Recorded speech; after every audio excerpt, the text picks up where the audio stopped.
Section 5.5 and 5.6 tell us about the properties of logs and then how to use them to solve equations.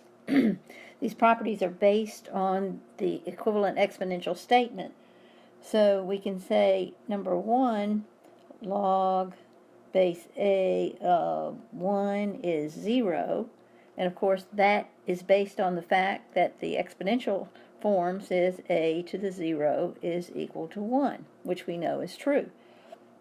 The second statement says log base A of A is always equal to 1. When the base and the argument are the same, it's equal to 1.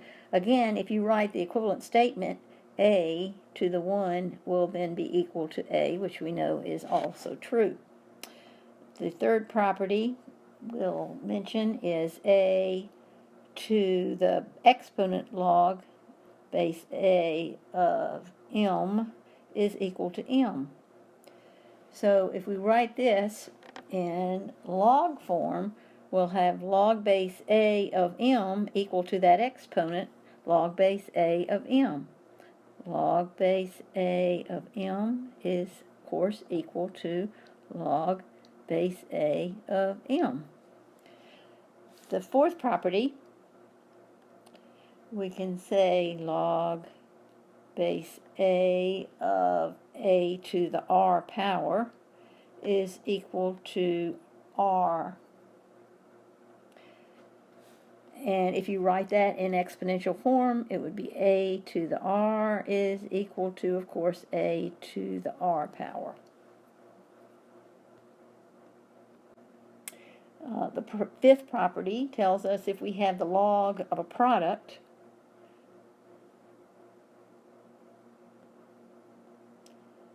it can be written as the sum of two logs, log base A of M plus log base A of N.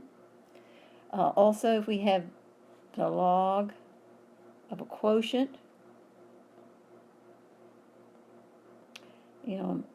divided by N, we can write that as the difference of two logs, log base A of M minus log base A of N. The seventh property, log base A of M to the R power is equal to R times log base A of M. So the exponent on the argument, M, can be brought out front and make it into a coefficient of the log. All of these can be shown to be true using the laws of exponent, and there's a nice proof in the textbook of these particular properties of logs. Now we can use these properties to show that A to the X power is equal to E base E to the X times the natural log of A. And I'll simply use the seventh property of logs here and bring that exponent X up, bring that coefficient X up to be an exponent on the A. So that would then be equal to E to the natural log of A to the X power, okay? But then we can use property 3, which says if the base of the exponent is E and the base of the log is also E, they're the same, we can simply say that that is then equal to the argument on that log, which is A to the X. So we've used two properties here to show that A to the X is equal to E to the power X natural log of A.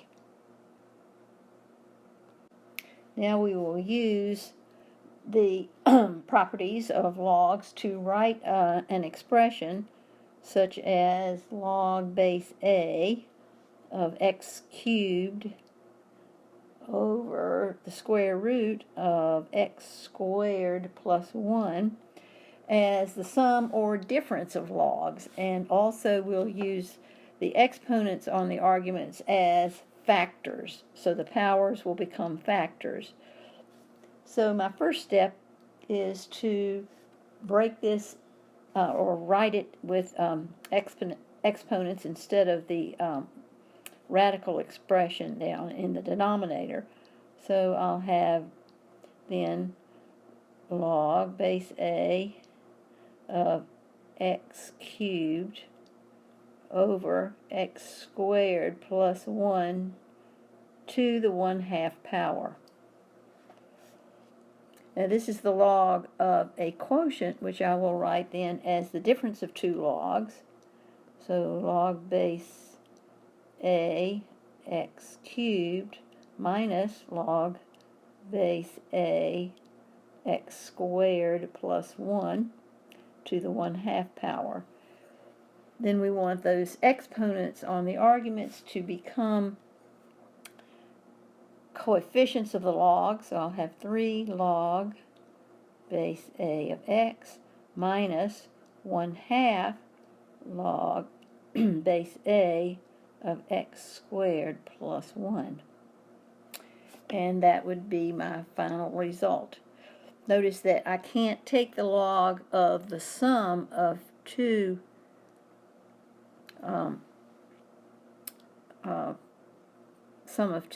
terms here and break it up any further. We can only break up situations where we have the log of a product or the log of a quotient. And here we have a series of terms that include logs in them, and now our instruction is to write as a single log. So we want to reduce this to a single log. In order to do that, the first thing I have to do is to bring the 12 coefficient up to be an exponent on x, the argument. So then I'll have log base 3 of x to the 12th power. Okay. Now the other two logs are a difference of two logs, so I'm going to write that as the log of a quotient. So I'll have plus log base 3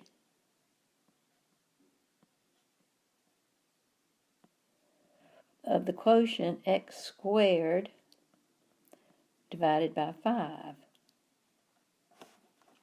Now I have the sum of two logs. I can write that as the log of a product. So that's equal to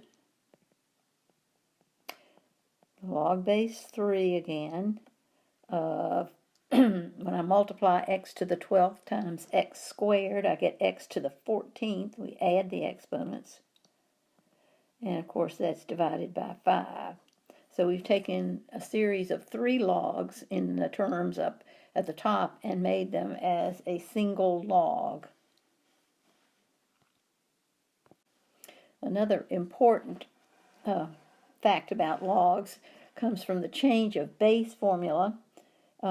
We can take any base, let's say base A of some number m, and rewrite it as a quotient using any other base we want. So I'll just say, in general, we're going to use base A, or base B, log base B of m divided by log base B of A. So this is a way to use the calculator to find decimal approximations. For instance, if I want to find the log base 3 of 40, I can simply use the natural logs or the common logs. Well, let's use natural logs. Natural log of 40, and divide that by the natural log of 3, and I'll get a decimal approximation of 3.358. 0.358, rounded to 3 decimal places. Another example might be finding the decimal approximation of log base 4 of 0.6. Let's use the common logs this time. So common log of 0.6 divided by the common log of 4. on my calculator. That gives me an approximate answer of negative 0.368, rounded to 3 decimal places. You'll notice that is a negative number because we're taking the log of a number between 0 and 1, and so it's going to be below the x-axis if we plotted that point. Another example using the change of base formula would be to simplify an expression, log base 3 of 1/8 over log base 3 of 2. I could write that going in the opposite direction as log base 2 of 1/8. But 1/8 is 2 to the negative 3, so then I have log base 2 to the negative 3, and using the properties of logs, that's simply equal to negative 3. So we have simplified this expression using first the change of base formula to change to base 2, and then I used the properties of logs, and that exponent then became the value of that log expression. Here we have two functions, a log function and an exponential function. You'll notice that they are inverses of each other.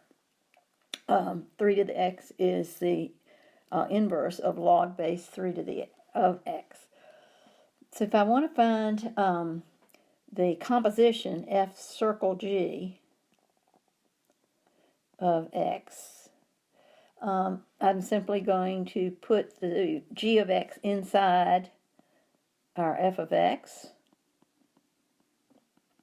and it will look like f of 3 to the x power, which turns out to be simply log base 3 of 3 to the x, which by our properties ends up being x.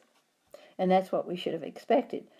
Now the domain of this function depends on the inside function domain. The inside function in this case is 3 to the x. The domain is all reals. The domain of just this final expression is all reals. So we can say the domain for our composition is all real numbers. But let's look at the composition G circle F of x. So we'll have G of f of x. So we'll simply put the log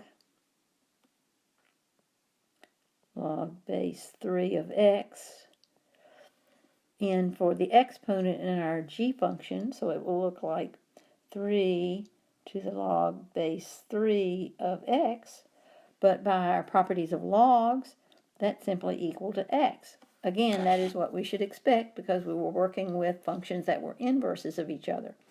But this time the domain is going to be restricted because the inside function this time is going to be the log, right, f. And x must be something greater than 0. So the inside function has a domain of x greater than 0, and the final function is all reals. The intersection of those then would be the restricted interval from 0 to infinity.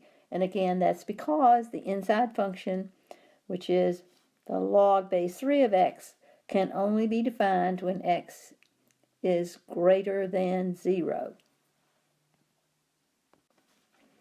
Next, we want to use the properties of logs to solve equations. Some equations with logs, some equations with exponential, that are exponential. So the two properties that we will be thinking about are the fact that log base a of x is equivalent to a to the x equal to a to the y equal to x. So that gives us some options of solving for this variable x. We can get it out as a algebraic expression. Also, the log base a of m equal to log base a of n is true if and only if m and n are both the same. So sometimes we will use this expression going from left to right, and sometimes we'll have equations where we'll need to take the logs of both sides in order to get at our exponential variable. So we'll be solving equations with logs and exponents. Be sure to check your log equations, because remember that the argument of a log has to be something greater than 0. So let's look at a couple of examples. Here's an equation that we want to solve for x. Now x is the argument of the log. In order to isolate that x, we're going to be using the property, or the second strategy, where we can get a log on both sides and then set the arguments equal to each other. But first, these coefficients need to become exponents on our arguments. So using the properties of logs, we'll have log base 5 of x squared equal to log base 5 of 4 cubed. Now, since we have the logs equal to each other, we can set the arguments equal to each other. X squared is equal to 4 cubed. And now we have an algebraic expression. We can take the square root of both sides. So I will have x equal to plus or minus 4 cubed to the 1/2 power.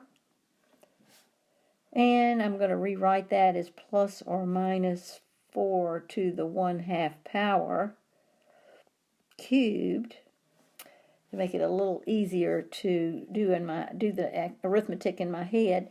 So 4 to the 1/2 is simply 2. X is equal to plus or minus 2 cubed, and 2 cubed is 8, so we get plus or minus 8. Well, we need to check this answer in the original equation. Well, can we take log base 5 of negative 8? No. X would have to be something greater than 0 only. So the only answer we will have that works is the plus 8 for x. X cannot be equal to negative 8, because you can't take the log of negative 8. So our only solution is positive 8.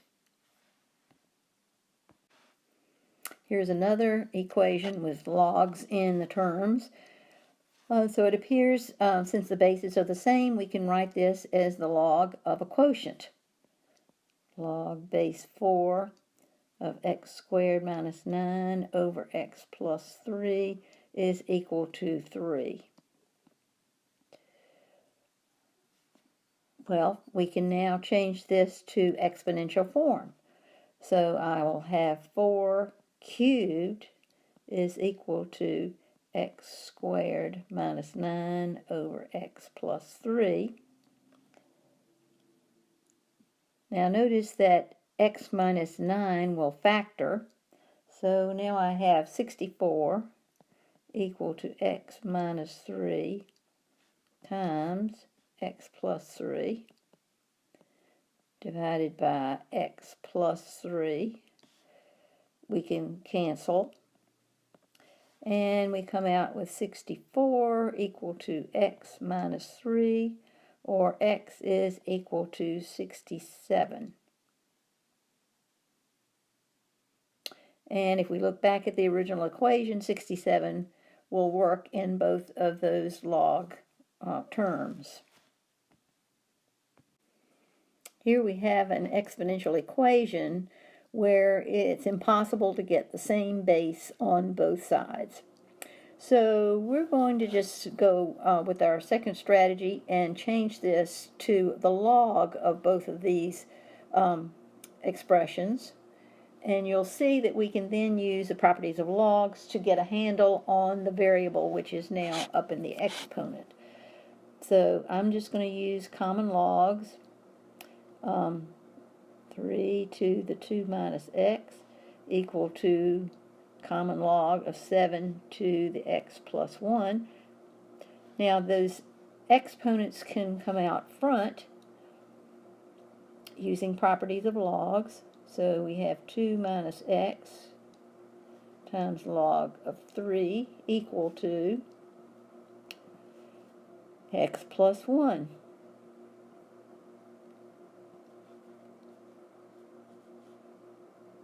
times log of 7.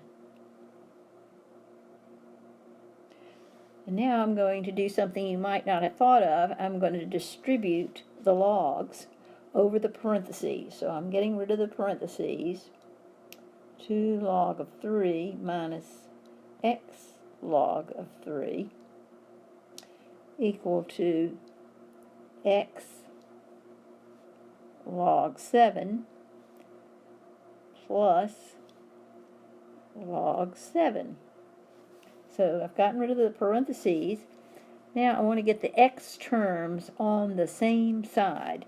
So I will add the x log 7 to the left, or subtract it from both sides. No, I think I'm going to take the x log 3 to the right and then the log 7 to the left. So we'll just get the x terms on the right side. So 2 times log of 3 minus the log of 7 equals x times the log of 7 plus x times the log of 3. Now I've got an x in these two terms. I will factor it out. That's an important step. So 2 log base 3 minus log 7 equal x times just the sum of 2 logs. And now we can divide by this expression in parentheses, and we'll have our solution. Log base 3 minus, that's 2 times the log base 3 minus the log of 7, all divided by the log of 7 plus log of 3. And that is an acceptable solution. Now, if we put that in our calculators, we can get a decimal approximation. I rounded to 4 decimal places. It turns out to be 0.4827. So this is an exact answer for our x here, and this is the approximation from the calculator. Now again, notice how we used logarithms to get a handle on the variable that was in the exponent. We distributed in this step, and then we got the x terms on the same side and factored out the x, and then we were able to isolate the x.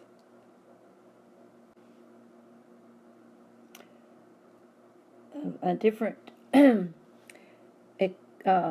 exponential equation is one that we can get into quadratic form. So let's rewrite that so we can see the quadratic form. I'll have 2 to the x squared plus, and breaking this into 2 factors, I'll have 2 to the second power times 2 to the x power minus 21 equal to 0. So if we let u equal to 2 to the x and make this substitution, we will see the quadratic form: u squared plus 4 times u minus 21 equal to 0. Now we can solve this using the quadratic formula, or we can factor it. U plus 7 and u minus 3, and set each factor equal to 0. u plus 7 equal to 0, and u minus 3 equal to 0. Well, this says that u is equal to negative 7, but if we put in 2 to the x for u, is it possible for 2 to the x power to be equal to a negative number? Well, that's not quite possible, so we will not get a solution from that statement. Fortunately, if we solve this other equation, we get u equal to the positive 3 and 2 to the x equal to 3. Well, that's perfectly okay. So let's switch to the log form. So we'll have log, or x, equal to log base 2 of 3. And this is an exact answer. Okay, so I'll put a box around that. But we can get an approximation, a decimal approximation, using the change of base. So let's just use the natural log of 3 divided by the natural log of 2, and we get an approximation of a decimal 1.59. That's rounded to 2 decimal places. So 1.59 is our decimal approximation. Log base 2 of 3 is equal to the exact answer.